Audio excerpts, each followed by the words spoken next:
नारायणं नमस्कृत्यम। मेरे प्यारे मित्रों और मेरे प्यारे सखाओं, उन्नत ज्योतिष एंड अध्यात्म के इस चैनल पर मैं एस्ट्रो पंडित राजेश पुरोहित आपका हृदय से स्वागत करता हूं। मेरे प्यारे मित्रों, इसके पूर्व वाले वीडियो में हम जान चुके हैं कि शनि की 7.5 किन किन राशियों पे पड़ रही है, मकर राशि, कुंभ राशि और मीन राशि पर। अब शनि का क्या प्रभाव है और शनि की 7.5 के क्या उपाय हैं, शनि के क्या उपाय हैं 7.5 के और क्या टोटके हैं, इसका आप कैसे पता करेंगे। ये 7.5 और इसके उपाय क्या हैं और टोटके क्या हैं। अधिकतर आपने लोगों को देखा होगा कि भाई शनि के ये उपाय कर लो, ये टोटके कर लो, ऐसा कर लो, वैसा कर लो, आपके ये कार्य हो जाएंगे, वो कार्य हो जाएंगे। तो हमें समझना चाहिए कि क्या वाकई में हमें उस शनि के उपाय करना चाहिए या नहीं करना चाहिए, और क्या सही में हमें शनि की 7.5 लगी है या नहीं लगी है, और क्या वाकई में शनि हमारा मौजूदा स्थिति में, वर्तमान स्थिति में, आज की गोचर स्थिति में, क्या उसकी दशा, अंतरदशा, प्रत्यंतर दशा, कुंडली में उसकी स्थिति खराब है। अन्यथा हम उपाय करे जा रहे हैं, पता चल गया ग्रह की कुछ और समस्या हो। इसलिए आज हम मकर राशि यानी कैप्रिकॉर्न, कुंभ राशि यानी एक्वेरियस और मीन राशि यानी पीसिस, इन 3 कुंडलियों को लेके आए हैं। मकर, कैप्रिकॉर्न, कुंभ, एक्वेरियस और पीसिस, मीन। जब आप आपकी बर्थ डिटेल्स या बर्थ चार्ट खोलेंगे तो उसमें आपको चंद्र राशि, जिसमें चंद्रमा मौजूद होगा, इस प्रकार का एक डायमंड चार्ट दिखेगा, जिसे हम राशि लगन चार्ट कहते हैं, इस प्रकार का। तो आप समझ सकते हैं कि यार हमारी राशि कौन सी। अगर 10th नंबर उस पर फर्स्ट लिख रहा है और उसमें चंद्रमा मौजूद है यानी 4 लिखा है और उस पर बिंदु यानी चंद्रमा, तो आप समझ जाइएगा आपकी मकर राशि है। यदि 11 नंबर का साइन, 11 नंबर का साइन है और उस पर चंद्रमा लिखा हुआ है, 4 लिखा हुआ है, तो आप समझ जाइएगा कि कुंभ राशि है। और यदि 12 नंबर लिखा हुआ और उसमें 4 लिखा हुआ है, चंद्र राशि है, तो समझ जाइएगा आप कि आपकी मीन राशि है। अब मेरे से एक ने प्रश्न करा था कि आप मकर लगन के बारे में बता रहे हैं या राशि के बारे में बताएं। तो मेरे प्यारे मित्रों, इसे हम लगन चार्ट ही कहते हैं, ये डायमंड चार्ट को हम लगन चार्ट ही कहते हैं। परंतु जब ये जन्म का होता है तो इसे जन्म लगन चार्ट बोलते हैं, जब ये राशि का होता है तो इसे चंद्र लगन या राशि लगन चार्ट बोलते हैं। लगन तो होरा लगन, षोड़श होरा लगन, विशसी लगन, नवमास लगन, तो लगन तो नाम आएगा ही सही इसका, पर राशि लगन है कि जन्म लगन है कि होरा लगन है कि नवमास लगन है, ये मायने रखता है। तो आप समझे कि अगर यदि 11th नंबर में 4 लिखा हुआ हो यानी चंद्रमा हो, या 10th नंबर में चंद्रमा हो, या 12th नंबर में चंद्रमा हो, तो आपकी 12th नंबर में चंद्रमा है तो मीन राशि, 11th नंबर में है तो कुंभ राशि, और मकर 10th नंबर में है तो मकर राशि। तो जब ये चार्ट आपके सामने, आपकी पत्रिका का आप खोल के बैठ जाएं, तो हमें ये पता करना है कि वाकई में क्या हमें शनि के उपाय करना है या नहीं करना है, और करना है तो कौन से उपाय करना है। तो सबसे पहले हम चलते हैं मकर राशि, कैप्रिकॉर्न। कैप्रिकॉर्न में 10th नंबर है। यदि यहाँ पे आपके चंद्रमा लिखा होगा, ये यहाँ पे आपके पत्रिका में चंद्रमा होगा, तो ये आपकी मकर राशि बन जाएगी। जब आप इससे हाउस गिनेंगे, काउंट करेंगे, भाव काउंट करेंगे, तो लगन, द्वितीय, तृतीय, चतुर्थ, पंचम, षष्टम, सप्तम, अष्टम, नवम, दसम, एकादश, द्वादश, यानी 1st, 2nd, 3rd, 4th, 5th, 6th, 7th, 8th, 9th, 10th, 11th, 12th house. अब मकर राशि वालों को या कुंभ राशि वालों या मीन राशि वालों को उपाय करने की क्या जरूरत है, क्यों करें हम उपाय, शनि के उपाय क्यों करें, क्यों इसके लिए टोटके करें या कोई किसी प्रकार का मंत्र जाप करें, क्यों करें। आजकल के सब सोशल मीडिया में बोलते हैं ये उपाय करो, वो करो। पहले समझो तो सही कि हमें करना है कि अगर मकर राशि वालों के शनि लगन में हो यानी 1st हाउस में हो, या फिर 6ठे भाव में हो,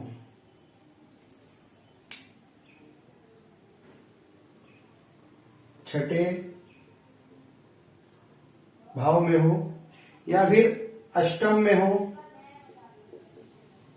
अष्टम, या फिर द्वादश में हो, यदि इन भाव के अंदर आपका शनि बैठा है, यहां पर लिखा हुआ भी है शा शा शा शा, यानी शनि, शा से फर्स्ट अक्षर लिखा हुआ है। इस भाव में, इस भाव में, इस भाव में, इस भाव में यदि आपके शनि बैठा हो तो आपको शनि के उपाय करना पड़ेंगे ही सही, क्योंकि ये विपरीत भाव है। एक रोग का भाव है, एक मृत्यु का भाव है और एक हानि का भाव है और एक हमारे शरीर का भाव है। इनमें जब शनि रहता है तो शनि को कहते हैं यम अंग्रज, यानी वो हमें दुख देता है क्योंकि वो दुख का देवता है।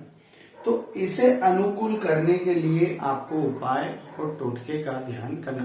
टोटके का मतलब ये रहता है कि तंत्र, टोटके कुछ और नहीं होते, तंत्र होते हैं और साढ़े साती, और बिना साढ़े साती के भी। ऐसा नहीं है कि आप साढ़े साती के ही उपाय करें, साढ़े साती के भी करें और शनि के भी उपाय करें। वही स्थिति कुंभ राशि की बनेगी। जब कुंभ राशि में चंद्रमा अगर आपके डायमंड चार्ट में, आपके राशि लगन चार्ट में या बर्थ चार्ट में जब आप सेकेंड नंबर का खोलेंगे तो मून चार्ट निकलेगा। उस मून चार्ट के अंदर जब आप देखेंगे तो चंद्रमा यदि 11th में है तो आपकी कुंभ राशि है।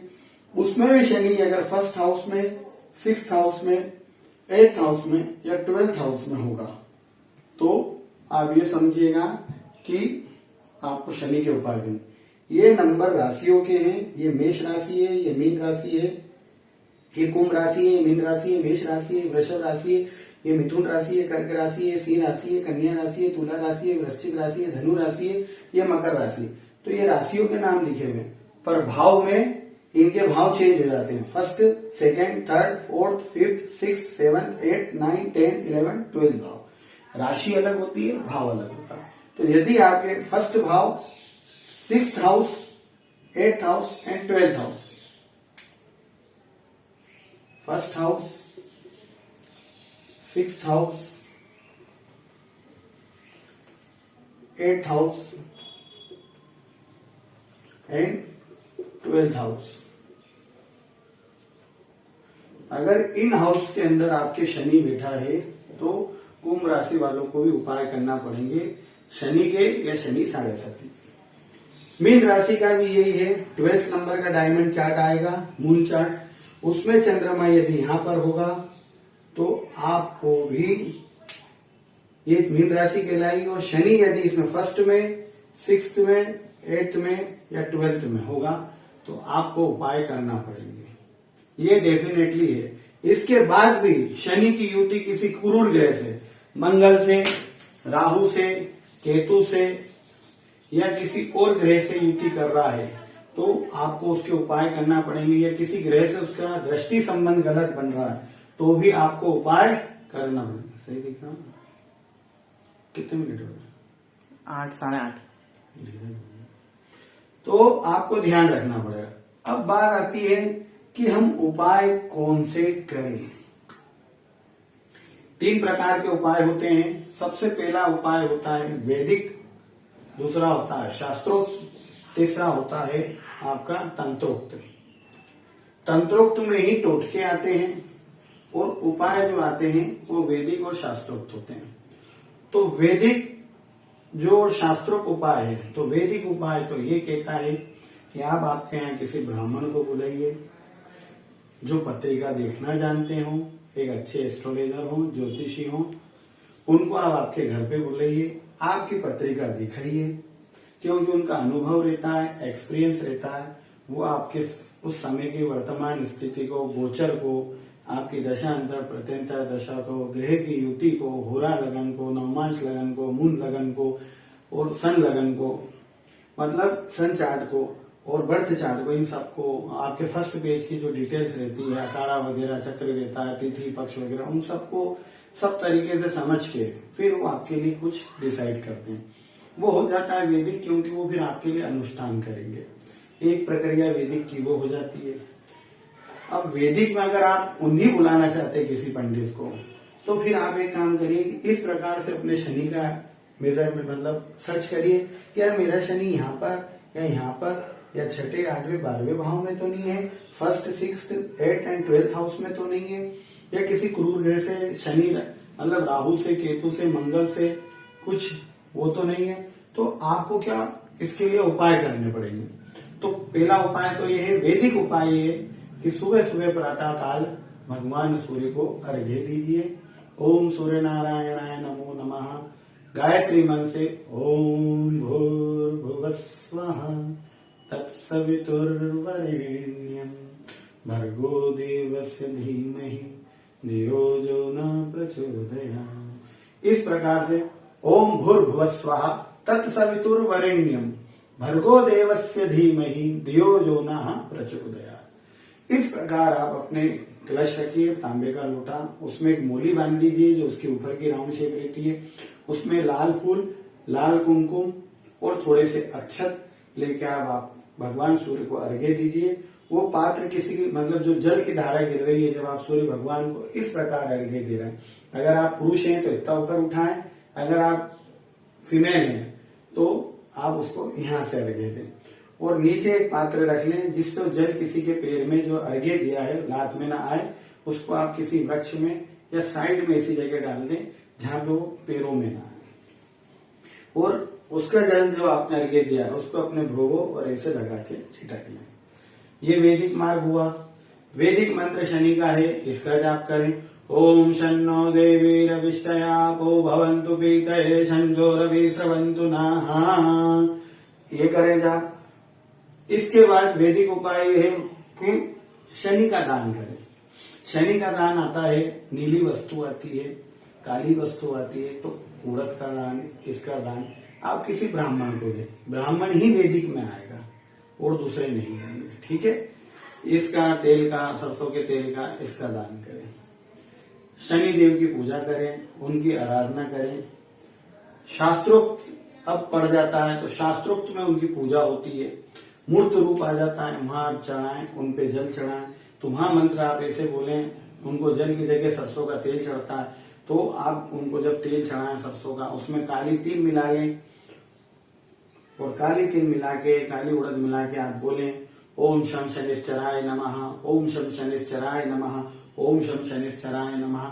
और ऐसा अनुभव करें कि आपकी पीड़ा का वो हरण कर लें। हाँ, जब आप उन्हें दर्शन कर लें, पुनः उन्हें पलट कर ना देखें, आप चुपचाप निकल जाएं, ऐसा रहता है। क्योंकि शनि की दृष्टि हम पर दोबारा नहीं पड़ना चाहिए। तो जब आप चढ़ा रहे हैं उस समय देख लें, परंतु जब आपका सारा कार्य पूजा का हो गया उसके बाद बिना देखे निकल जाए। शनि का शास्त्रोक्त ओम शम शनिश्चराय नमः है। मंत्र उनका शास्त्रोक्त ये है ओम नीलांजन समाभासम रविपुत्रम यमाग्रजम छाया मार्तंड संभूतम तम नमामि शनिश्चरम। ये शास्त्रोक्त है। अब शास्त्रोक्त के बाद बात आ जाती है तंत्रोक्त। तंत्रोक्त में क्या रहता है कि हम साधन जुटाते हैं। वैदिक और शास्त्रोक्त तो हम खुद कर सकते हैं, पर तंत्रोक्त में हमें साधन चाहिए रहते हैं, साधन जिससे उनको सरलता से हम मना सकें। तो उसका अभिप्राय ये रहता है कि उसका तांत्रिक मंत्र सबसे पहला है ओम प्राम प्रीम प्रोम सह शनिये नमः। ये तांत्रोक्त मंत्र है। इसमें आप जितनी जल्दी इसका जाप करेंगे, कम मात्रा में ये एक्टिव हो जाता है और जल्दी आपको फल देता है। ओम प्राम प्रीम प्रोम स शनिये नमः।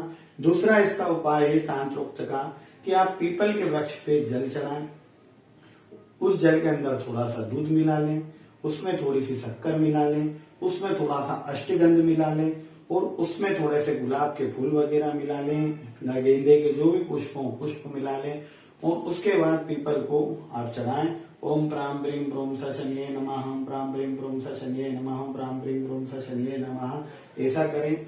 चींटियों को वहां पे आप शक्कर वाला आटा जो रहता है सिका हुआ, वो आप चींटियों को खिलाएं, क्योंकि चींटियों का कलर काला रहता है और शनिदेव का भी कलर काला रहता है। तांत्रोक्त में जो दान आता है, जैसे अदर कास्ट में या कोई किसी भी कास्ट में जो दान लेते हैं, उनको आप नीली वस्तु का नीला कंबल दान कर सकते हैं, काला कंबल दान कर सकते हैं, उड़द दान कर सकते हैं, आप सरसों का तेल दान कर सकते हैं, चप्पल दान कर सकते हैं आप सिक्के दान कर सकते हैं, कॉइन यानी जिसको रहता है क्योंकि उसमें लोहा रहता है वो भी दान कर सकते, लोहे की कोई वस्तु उनको दान कर सकते हैं। इस प्रकार का दान आप उनको कर सकते हैं। शनिवार के रोज आप पीपल के पेड़ के वहां पे या अपनी देवी के वहां पे संध्या के समय सरसों के तेल का दीपक लगाएं, जिसकी दिशा आपकी पश्चिम दिशा की ओर, जिसकी बाती का मुंह आपके पश्चिम की ओर रहे, जिससे आपके घर का अंधकार दूर हो सके। ये सारे उपाय तांत्रोक्त रहते हैं। इसके अलावा और कोई उपाय ऐसा नहीं है जिसको आप सोचें कि हम कर लें। हाँ, हनुमान चालीसा का पाठ शनिवार को जो किया जाता है, सुंदरकांड का जो पाठ किया जाता है, वो वैदिक में भी आता है, वो शास्त्रोक्त में भी आता है और तांत्रोक्त में भी आता है। इसलिए जिसको इष्ट है हनुमान जी का, जो हनुमान जी में श्रद्धा रखता है, वो शनिवार के रोज यदि हनुमान चालीसा, सुंदरकांड या बजरंग बाण का पाठ करता है, उससे भी आपको लाभ मिलेगा। जिसमें हनुमान चालीसा और सुंदरकांड वैदिक और शास्त्रोक्त है, बाकी बजरंग बाण जो होता है वो तांत्रोक्त होता है। तो आप उसका जहां तक हो सके परहेज करें, क्योंकि उसमें भगवान राम जी की शपथ दी गई है, इसलिए हम उसका ज्यादा उपयोग ना करें। हनुमान चालीसा और सुंदरकांड आप कर सकते हैं। तो ये है शनि के उपाय और टोटके। इसके अलावा आप दूसरे उपाय ना करें, क्योंकि शनि देव हैं, देवता हैं, बहुत जल्दी अपनी दया कृपा दृष्टि बना लेते हैं। शिव के शिष्य हैं, कृष्ण के भक्त हैं, सूर्य के पुत्र हैं, छाया के नंदन हैं और हनुमान जी के मतलब आप सोच लीजिए कि मित्र हैं, इष्ट हैं। मतलब हनुमान जी इनके इष्ट हैं क्योंकि इनकी पीड़ा का हरण करा था। इसलिए आप ये ध्यान रखिएगा कि इनके लिए आपको ज्यादा कष्ट नहीं उठाना है। वैदिक तरीका है, शास्त्रोक्त तरीका है और थोड़ा सा उपाय तांत्रोक्त का है। इससे आप मंत्रों से आप स्वयं प्रयास करके इन्हें अपने अनुकूल कर सकते हैं। तो फिर वो इन्हीं भाव में बैठ के आपको अपना शुभ फल प्रदान करने लग जाएंगे और आपके जीवन में जो बाधा आ रही है, जो हानि आ रही है, वो धीरे धीरे कम होना चालू है। क्योंकि मंदा है, एकदम तीव्र गति से काम नहीं करते हैं, थोड़ा स्लो चलते हैं। तो ध्यान रखिएगा प्रभु। ये वीडियो आपको कैसा लगा? यदि अच्छा लगा तो प्लीज लाइक करिएगा, शेयर करिएगा, कमेंट करिएगा और मुझे इंकरेज करने के लिए इसको ज्यादा से ज्यादा शेयर करें, सब्सक्राइब, क्योंकि मैं आपको सरल और सहज और सटीक तरीके से ज्योतिष समझा दूंगा। कोई उसमें गलत तरीका नहीं है।